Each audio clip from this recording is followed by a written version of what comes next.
What is up, guys? It's your boy Solheim here, back with another War Within video. Well, there we go, that's a little bit of a different intro, but World of Warcraft video for the War Within, and today we're talking about profession treasures. Moreover, we're talking about blacksmithing profession treasures, so there's going to be 8 of them you can farm, you can loot in the War Within, and in this video I'm going to show you the location of every single one of them. You can also grab the waypoints from the description down below to import those into a macro to get the waypoints in the game.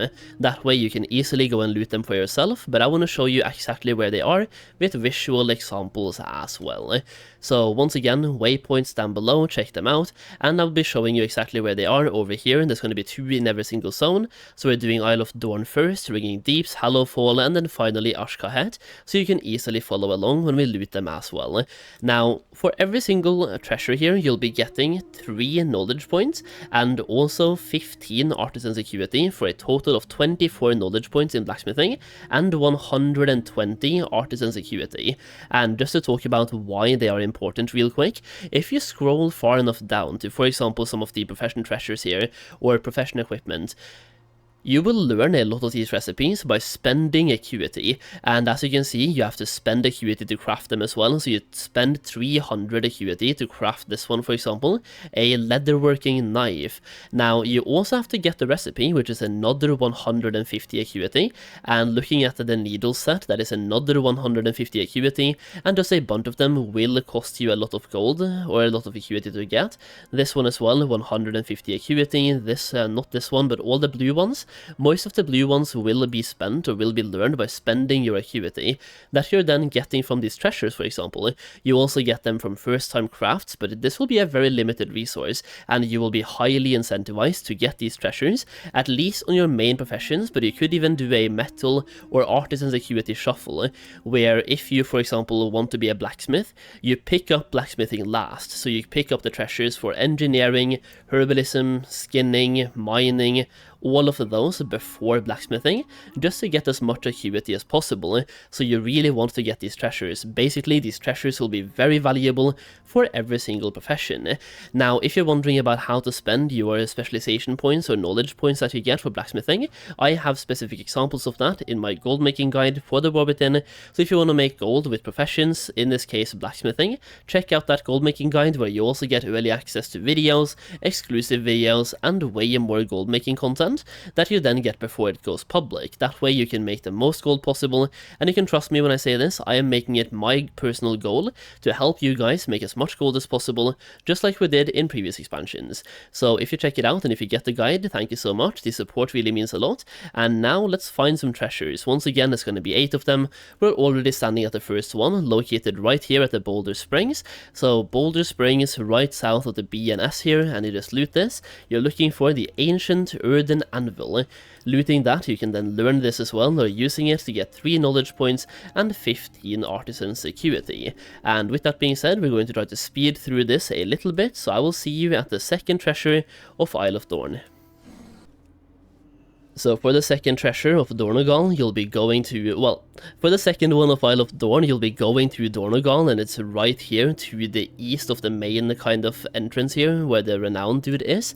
And over here, you'll be looting the Dornogal hammer on these, I don't know what they are, but like blue objects. So on top of that, you have the hammer, loot the hammer, there you go, good job. Now, when you get to the Ringing Deeps, that's going to be where treasure number 3 is, so for me I just took the flight path directly to Gundergas, because the second treasure, or the first treasure of this zone, and the third one in total, is going to be in this zone, right next to the Flight Master as well. So you're going to go right here to this hammer, right here located on the map. You can see on the minimap right now where I am, and I'm fully zoomed in, so once again zoomed out here, you can see I'm right next to the Flight Master. You loot the Ringing Hammer Vise, and that's going to be the first one of this zone, or treasure number 3 in total. We have 1 more to get here though before it's on to Hammerfall. Next up we have the Earthen Chisels, and for these you're basically going to the middle of nowhere. I guess you can say it's right northwest of Tayloch, or I guess west of Tayloch, more so west than north, but like west of Tayloch in this field of absolutely nothing.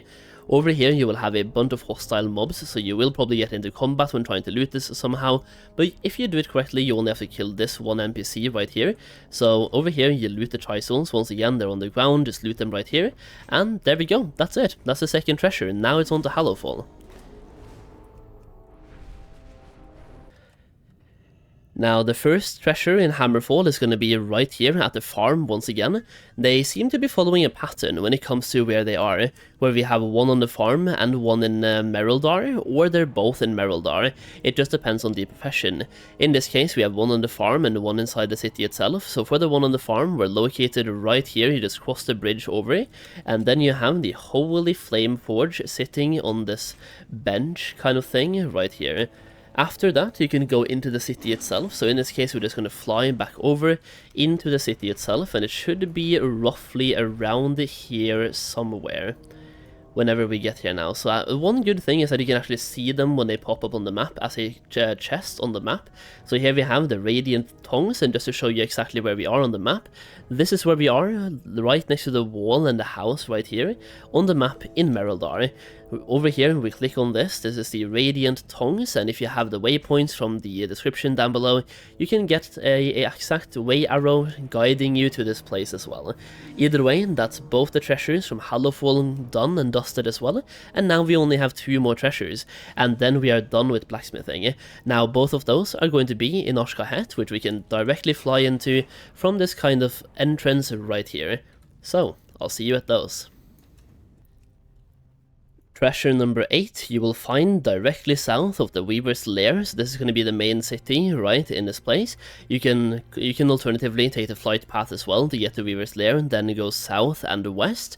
And following this road, you will then have a building exactly where I'm standing right now on the map, and the treasure is located inside that building.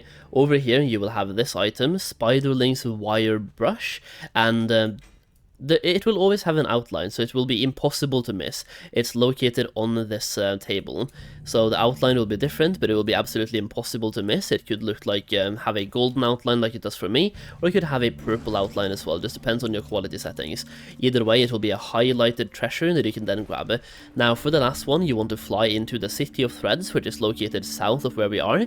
It's the furthest south in Azj-Kahet, and it's basically a, I want to call it a profession place, because like you have so many recipes you can buy from here as well. And yeah, profession place, the City of Threads.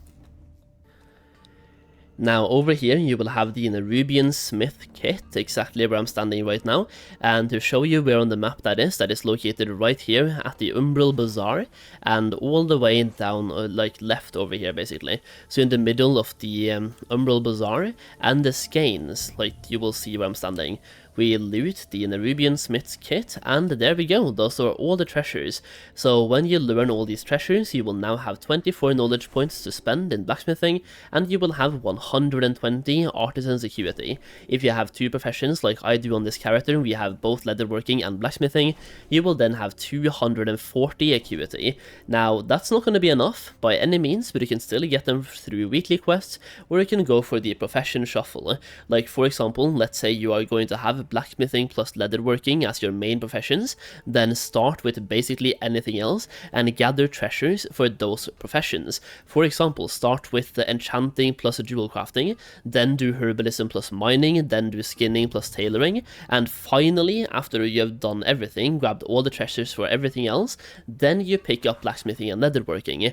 Now you're gonna have over 1000 acuity, and as I just showed you, the recipes for specifically for profession equipment, they require you to spend 150 per recipe. So you will burn through these fast, and you also have to spend 300 to make that item. So 300 to make, 150 to buy. Either way, if this video was helpful to you and / or you found it informative, leave a like down below, let me know stuff and things in the comments, share the video with your friends, and thank you for watching. I really do appreciate it. I will see you again in the next video very soon.